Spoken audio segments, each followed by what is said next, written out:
here in the workshop. Going to start refinishing the stock on my M9130. Give you a look here.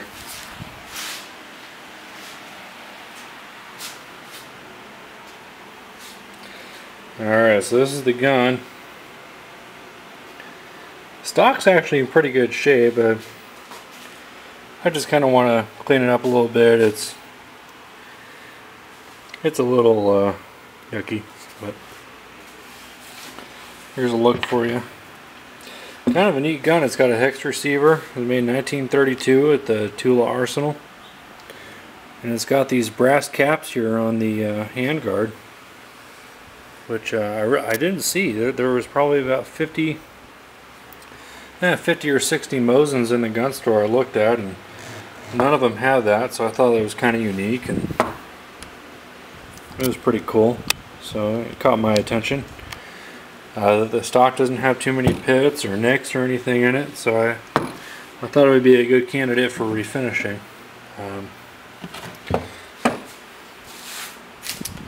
This will actually be the first time I've refinished any kind of stock before, and hopefully we'll see how it goes. I got the idea from Iraq veteran 8888, and his video on refinishing a surplus rifle stock. So I thought I'd give it a go, and we'll kind of see how it turns out. I'm going to document kind of every step that I take here. And alright, I got the rifle taken apart. I got all the metal internal parts removed from the wood stock. You can see here some cheesecloth, a little bit of painter's tape. I got some galvanized wire here, nice heavy bristled brush. Some of these sponge brushes, I like these because they won't leave any streaks or anything. Got some fine grit sandpaper, 220, 320. Next is your stain. Right now I'm going to be using the red mahogany 225 for Minwax. Then their water-based polyacrylic clear semi-gloss. To get rid of the crap that's already on there, recommended by Iraq veteran's friend, is a crud cutter. I'm going to give it a shot. I've never used it before, and we'll kind of see how that works. I got a sponge, some baking soda, and you know, some cloths. So with all of these, that ought to work. Oh, I almost forgot something. You need to have some vodka, because if you're going to be working on a Russian firearm, you got to have some vodka to get the job done. It's the only way to do it. And in honor of the great state of Arizona, I'm going to take me a little shot before I get going here.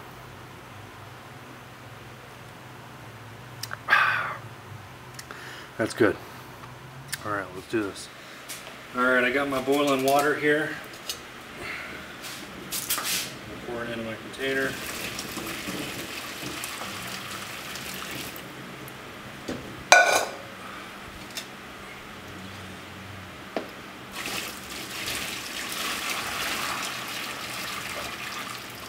Alrighty. And then what we're going to do is take the stock, place it over the top of the boiling water. I got to get my gloves on, but we're going to start getting that all wet. Alright, so I got a cheap sponge here from Walmart. I'm just going to kind of go over the stock, get it wet. I guess this allows some of the heat to get in there and start working its way through the oils that are caked all over this thing, that kind of give it that beat up, nasty appearance. Just want to do a nice coat over the whole stock here, getting all the cracks.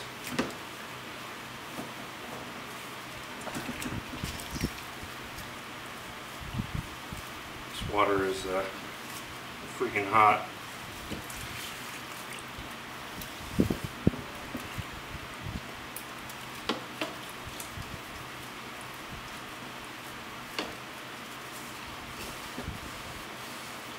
can use the abrasive side if you want to. That might get some of the existing cosmoline and gunk off of there, which of course you don't want.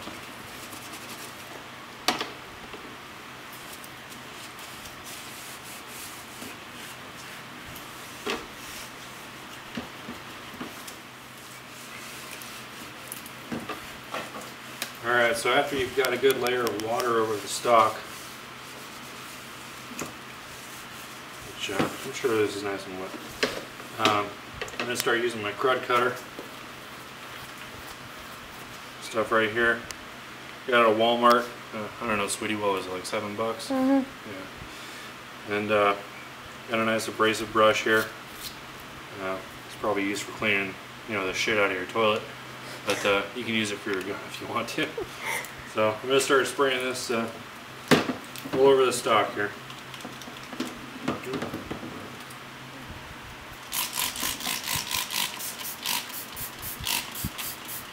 What this will start doing is eating through some of those undesirable oils that are all over this thing, and it's going to start working its way down to the finish that's on there. Actually, if you look in the water here, you'll see that it's all just starting to drip out. Oh, wow. This stuff is definitely safe to use on your wood.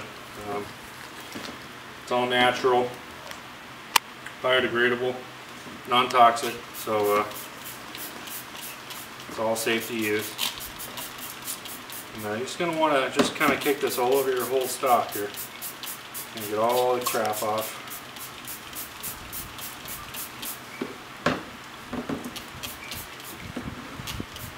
Nice layer on there.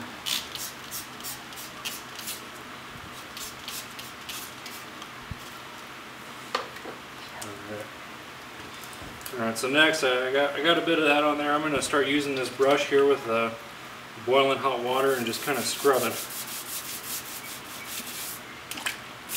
Just kind of working every little area here. This is going to be an incredibly tedious process, and I'm going to test your patience. But you can see this water here is already turning brown from all the crap that's on here from the long-term storage.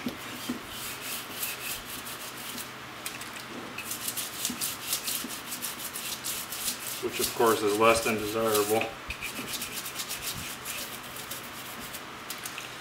Alright, so I'm going to work on this for a little bit, and we'll come back and I'll show you kind of how it comes along. Hey guys, it's a little dark now, but I've scrubbed down the stock with sponge and my brush, the crud cutter.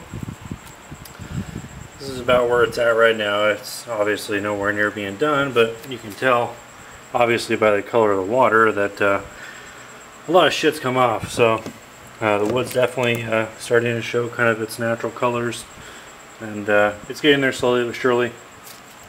Right now I'm going to use some of this cheesecloth here and the crud cutter and some baking soda, and I'm going to apply it to the stock here and set it on there for about 10 minutes, kind of see if it'll soak up some of that crap, and get back to scrubbing. Alright, so the stock is done. All in all, the cleaning process, and it probably took me like 4 hours, so it took a little longer than I wanted, but you do what you gotta do. I mean, not everything's off, but it's to the point where I'm satisfied. Obviously now I'm going to do some very light sanding just to get off, you know, some of the remaining gunk that's on there and I couldn't quite get off. You can see some of that there on the buttstock, and some of these little crevices in here, you know, just a little bit, just enough to get that crap off, and get all the wood the same shade, the same kind of color, so when you stain it, it's not uneven. So I sanded the crap out of this thing. well, actually not really. You don't want to apply too much pressure, but just enough to take off whatever you want to take off. I mean, if you want to leave some areas darker than others, that's up to you. I did my best to try to get it equal around the whole stock here, but you know, it ain't perfect. But I'm happy with it. It's a $100 gun that it's about to look like a $120 gun, so I'll be stoked. And just got all my stuff taped off here, getting ready for staining. Got all the metal parts that I'm, you know, worried about. I'm not really worried about these parts here. I can get that off later, but I'll just kind of go around it a little bit, I guess. But I don't have a cameraman right now because, well, she's burying our next generation, so she's still in bed. I got up a little early this morning to get going on this, and I'm going to rig up my wire here so I can hang it up to let it dry after I put the stain on, and I'll try to film in between here to kind of show the process. Alrighty, so I got the stock hanging up here on the garage, and got my stain here all ready to go. Just got to start up with the screwdriver there, and I'll start applying it. I guess you only leave it on there for a couple minutes, and then I'm going to wipe it down with the cloth here, and we'll see how it turns out. Alrighty, we're all stained up, and I think it looks pretty good. This is the red mahogany 225 from Minwax.